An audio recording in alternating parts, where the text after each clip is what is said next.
if Trump wins, then you can pretty much predict that there are zero chances that Ukraine would be receiving any assistance at all.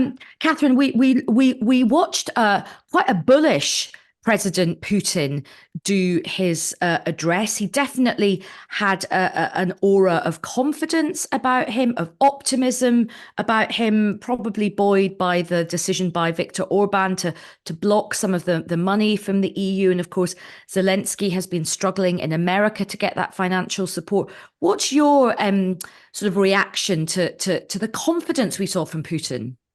Yeah, it's really a big sea change. I mean, if you remember last year, he didn't even appear for his annual conference. It was for the first time in years that he hasn't done it. And that was when he was really looking isolated.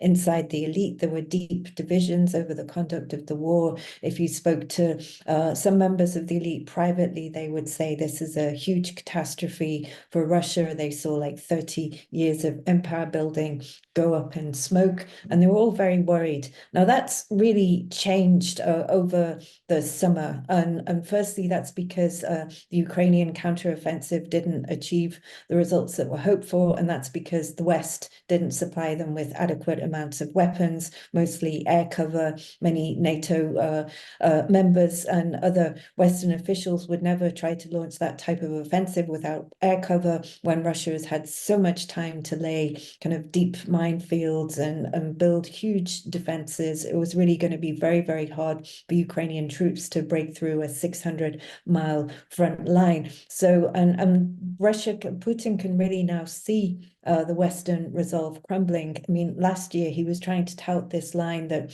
we can outlast the West, that Russia can almost redraw the world order, that the Western resolve is going to crumble. And a year ago, people didn't really believe that. But now they're starting to buy that narrative because they can see it reflected in reality. There's all this Wow. disarray in Congress. The assistance to Ukraine is bogged down in political infighting because the Republicans don't want to hand Joe Biden a win ahead of the election. You've got Viktor Orban blocking the aid in the EU. And you see the rise of the far right populists as well in Europe, most recently with the election win by Geert Wilders in Holland. And we have these big elections coming up next year. Of course, there are Russian elections. I think we can fairly confidently predict the outcome of that election. But what would a Trump victory mean for President Putin?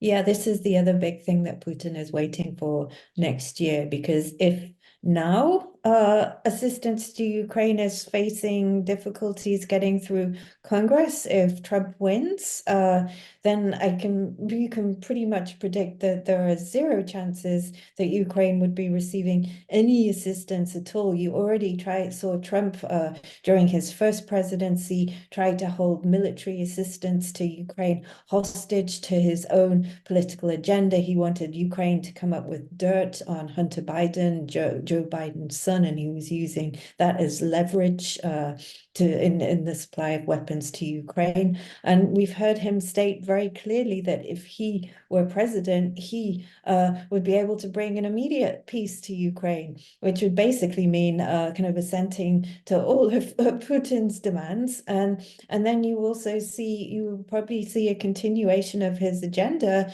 in which he was pursuing in the first time of his presidency only even more strongly, and that means essentially rendering NATO obsolete.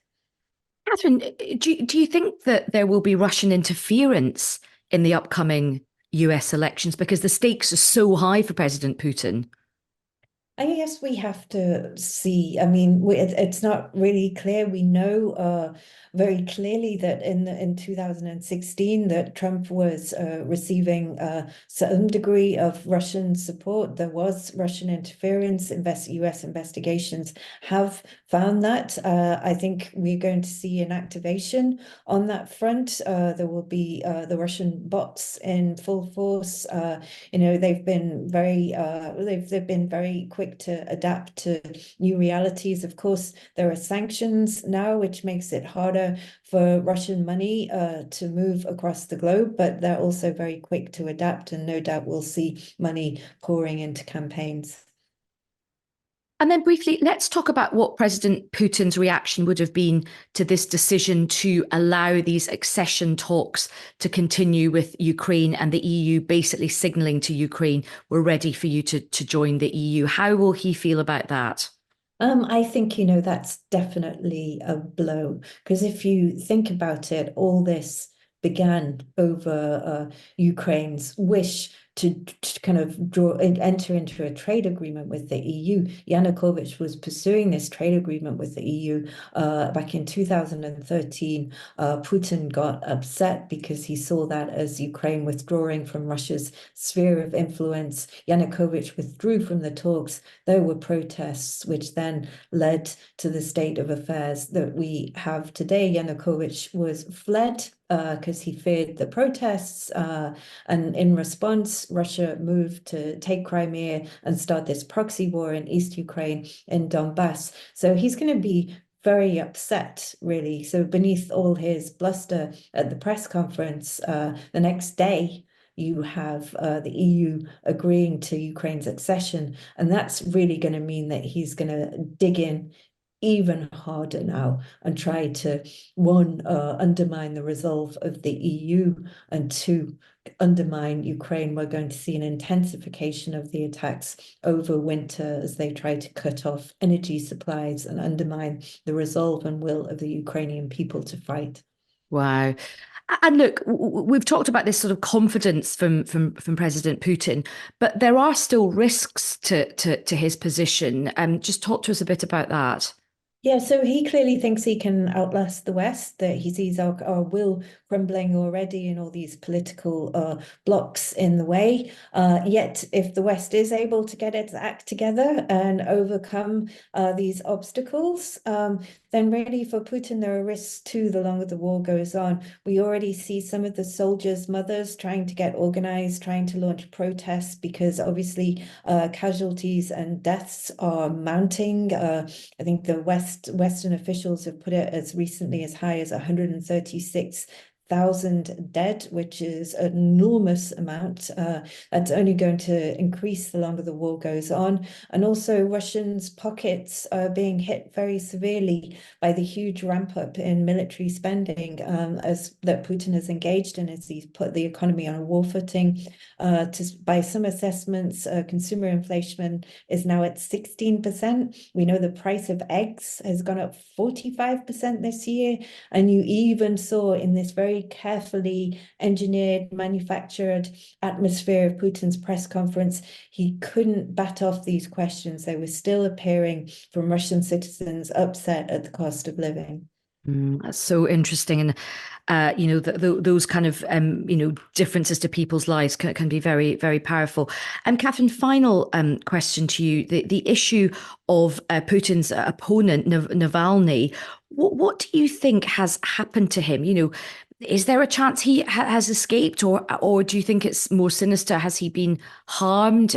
What do you think's happened?